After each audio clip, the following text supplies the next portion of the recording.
9. maijs. Šajā dienā ievērojama Latvijas sabiedrības daļa godina savus tēvus, vectēvus, kuri krita Lielajā Tēvijas karā. Uzvaras svētki.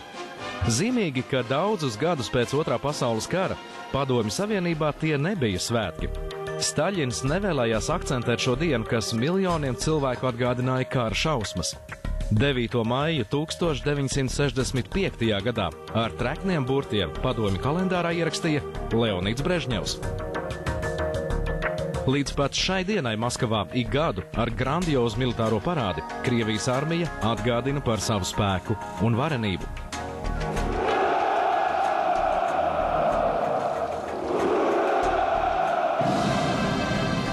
Es varu pateikt savu personīgo pieredzi. Man ir medaļa 20 gadi kopš uzvaras par hitlerisko Vāciju. Jo es dienēju 1965. gadā, kad atsākās vispār šī 9. maija Brežņeva izdomātā ažiotāža ap 9. maiju. Visiem, kuri dienēja Padomju armijā, visiem ir šis ordenis, medaļa. Tā ir jubilejas medaļa. Es domāju, ka mūsu prezidents Bērziņš arī ir apbalvots ar šo medaļu, jo mēs esam viena gada ar viņu cilvēki. Pēc Latvijas neatkarības atgūšanas 90. gados šie svētki tika pat nedaudz piemirsti. Arī tajā sabiedrības daļā, kas dzīvoja ar nostalģiju pēc padomju laikiem. 90. gados tur bija diezgan liela izteikta dezorientācija sabiedrībā. Es domāju, krievalodīgajā daļā, jo bija, piemēram, Krievijā Jeļcina laikā bija vēl diezgan izteikts antisovietiskuma, teiksim, gars sabiedrībā, kas bija, protams, no perestroikas laika vēl saglabājies. Tā izskaitā attiecībā uz to, kā vispār uzlūkot arī tā saukto Lielo Tēvijas karu. Un bija diezgan tāda neskaidrība vispār, ko, jo tāpēc, ka tas ir tipisks padomju radīta atzīmējumā diena padomju laikā. Un līdz ar to tas 9. maijs 90. gados tāpēc arī nespēja īpaši pievilkt daudz cilvēku. Jo, lai gan tāpatās varbūt pie kādiem pāris tūkstošiem arī savācās pie tā pieminekļa. Tad uzvaras svētku apmeklētāju skaits strauji pieauga, līdz pat 100 000 2001. gadā. Kad Putins nāca pie varas, un tas ir ļoti svarīgs moments, Putina viens no pamata, teiksim, balstiem viņa politikai bija atgriezt Krievijai to ģeopolitisko vietu, kurā tā ir pelnījusi un kurā tā ir jāatrodas. Un daļa no šīs politikas bija arī veicināt lepnumu par savu vēsturi Krievu tautā, Krievijas sabiedrībā.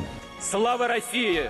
Kas nozīmēja patiesībā revidēt arī līdz tam diezgan kritisko nostāju pret padomju laiku, izceļot tieši visus tos momentus no padomju vēstures, kas ļautu lepoties. 9. maijs vienkārši ieguva kā svarīgu politisku instrumenta nozīmi.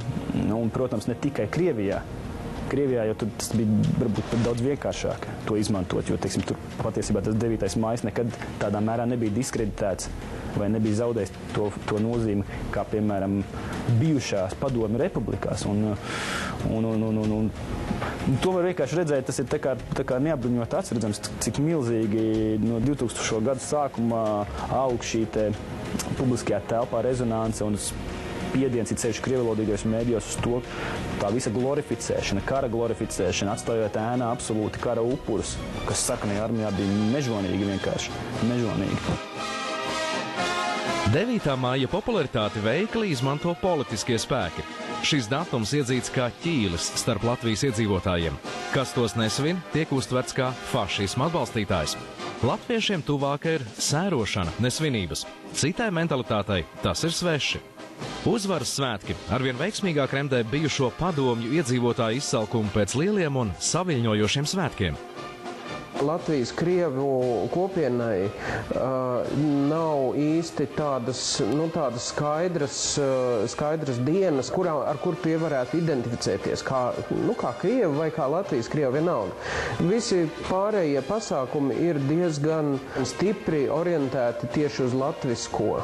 Un tāpēc nav brīnums, ka ir kaut kāda tāda diena ar tradicionāliem un pazīstamiem un tādiem sirdī tuviem simboliem un zīmēm, kas piedod kaut kādu papildus jēgu viņu dzīvei. Otrajā pasaules karā piedalījās arī tūkstošiem latviešu karavīru. Tomēr 9. maijs latviskajā sabiedrībā lielākoties tiek uzskatīts par Krievu uzvaras svētkiem. Tāpat kā visa pārējā Eiropa, Latvijā 2. pasaules kara beigas atzīmē dienu iepriekš, 8. maijā, ar klusumu brīdi kapos. 9. maijā, ieraugot sirpju un āmuru, Krievijas karogus un ordeņotos mundierus, latvieši lielākoties noskurinās nepatikā. Kritušo sarkanarmiešu latviešu karavīru atdotās dzīvības šajā kopējā emociju jūklī pazūd. Šī iespēja šo vēstījumu paust ir palaista garām, un tagad, protams, to vairs nevar izdarīt. Tagad vairs nevar iet uz turieni Nacionālā apvienība un teikt, mēs esam mēs arī gribam šeit pieminēt savus kritušos Latvijas karavīrus. Es gribētu pievērst uzmanību vārdam pabieda, uzvara. Mēs tulkojam to kā uzvara. Krieva etimoloģija. Это победе. Tas ir pēc nelaimes. Pēc nelaimes nozīmē pabieda. Un parasti Krievijā pirms sociālistiskā, pirms 17. gada Krievijā, kad beidzās karš, tad pēc šīs nelaimes būvēja dievnams atceroties šo karu, atceroties tos, kas ir gājuši bojā.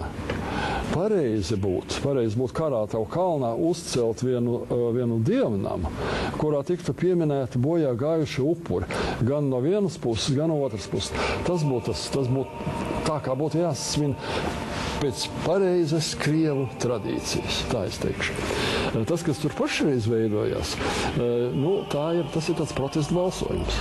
Godīgi sakot, viņš ir ārkārtīgi bīstams. Es domāju, ja no tās tribīnas atskanētu saukļi, tagad ejam viss un ieņemam Saimu, tas momentā tiek izpildīts. To arī vajag saprast. Tomēr arvien biežāk izskan jautājums, vai paši latvieši nav pie vainas, ka krievvalodīgie raujas iet zem sava karoga. Mēs sakam, 9. maijā tur pulcēja šovinisti, dzērāji un tā tālāk. Tas nav pareizi. Mēs propagandistiski vienkārši zaudējam. Mēs saplūdinām staļinismu ar Krievu tautu. Mēs atdodam Krievu tautas vēsturi, mēs atdodam staļinistiem. Tie, kuri svin šo 9. maiju. Un Krievu tautai 2. pasaules karš un sevišķi šis vācu Krievu karš, lai kā mēs nerunātu, Krievu dvēselē tas ir tēvijas karš. Krievi aizstāvēja, un viņi tā uztver, viņi aizstāvēja savu dzimteni pret uzbrucēju. Viņi jūtas kā atbrīvotāji, arī Eiropas atbrīvotāji. Un te, protams, ir ļoti daudz.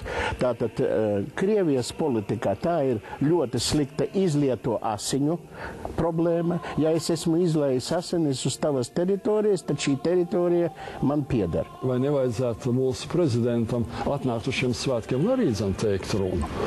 Ja Krievas svin, teiksim, uzvar, priekš mums tā nav uzvar, bet lai tas būtu kara beigas, varbūt, ka prezidentam vajag atnākt un teikt savu vārdu. Tā būtu viena lieta. Bet es aicinātu tiešām uzbūvēt tur vienu baznīcu un nojaukt to monstru, kas tur ir, kas neizskatās ne pēc kā.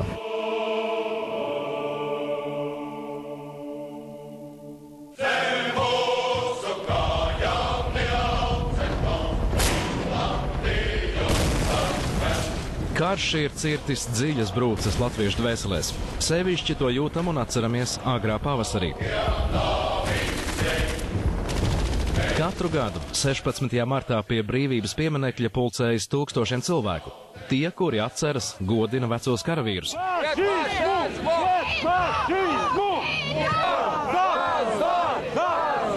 Un tie, kuri protestē pret šīm atmiņām. Viņa teica, man maita Krieva! Es esmu latvieta! Es te dzīmusi tu!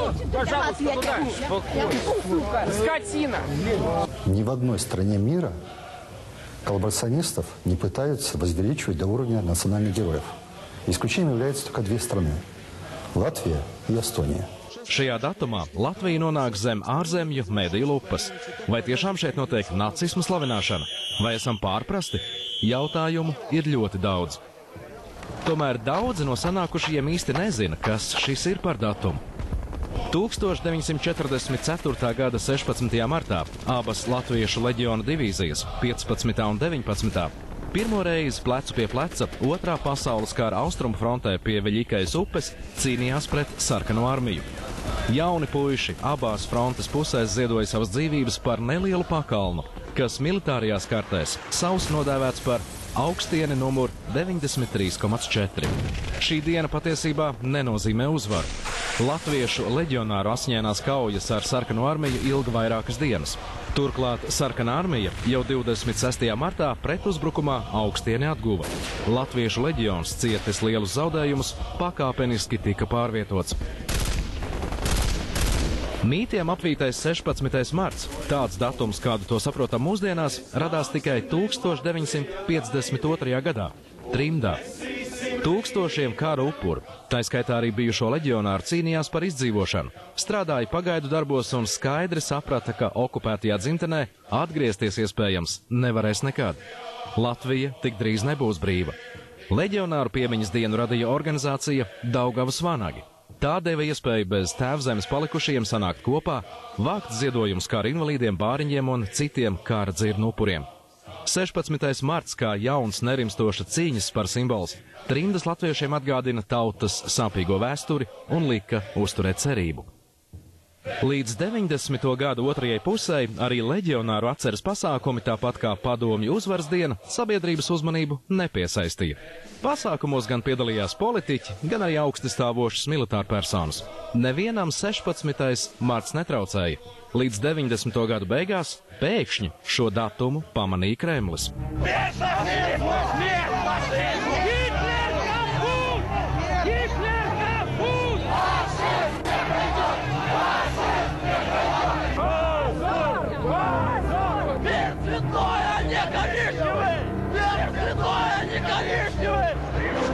Divus gadus 16. marts bija Saimas apstiprināta piemiņas diena.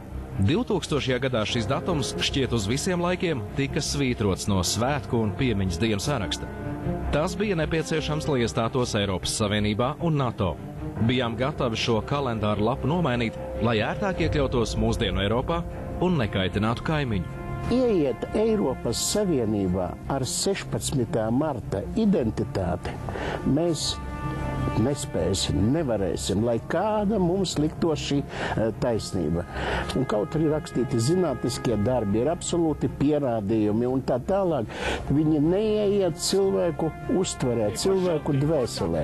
Mēs nekad nevarēsim pierādīt Otrā pasaules kara sabiedrotajiem, ka šī mūsu traģiskā lapuse ir tautas identitātes pamats un sastāvdaļa. Vairākus gadus leģionāru piemiņas gājiens bija aizliegts. Tas tikai radīja interesi gan no abu nometņu ekstrēmistu, gan žurnālistu puses. 2006. gada naktī uz 16. martu ap brīvības pieminekli uzslēja žogu. Tas atmodināja latviešos mītošo spītu. 16. marts ir transformējies par teatrālu uzvedumu, kurā ik viens var kāpt uz skatuves. Kliedzoši antifašisti, radikāli nacionālisti, dūres un draudi. Tieši tāpat kā šis pasākums ir prognozējums mēdījiem un tāpēc tīkams, tieši tāpat viņš ir prognozējums dalībniekiem. Viņi zina, ka viņi būs uzmanības centrā tajā dienā, un ja viņiem ir kas sakrājies uz sirds, tad tas ir labs datums, kad to izteikt. Gan 16. martā, gan 9. maijā mēs redzam izpausmes, kas nav tātad par vēstures notikumiem, bet par savu sāpju mūsdienās. Tad kacināšana un politisko līderu tāds izaicinājums. Galu galā, es domāju, ka piemiņas brīdis Doma baznīcā un Lestenē, tas varbūt būtu pietiekami. Pie brīvības pieminekļa tā jau ir izrādīšanās, un tur jau nenāk tie vecīši, kur tiešām varētu atnākt. Bet tur jau tie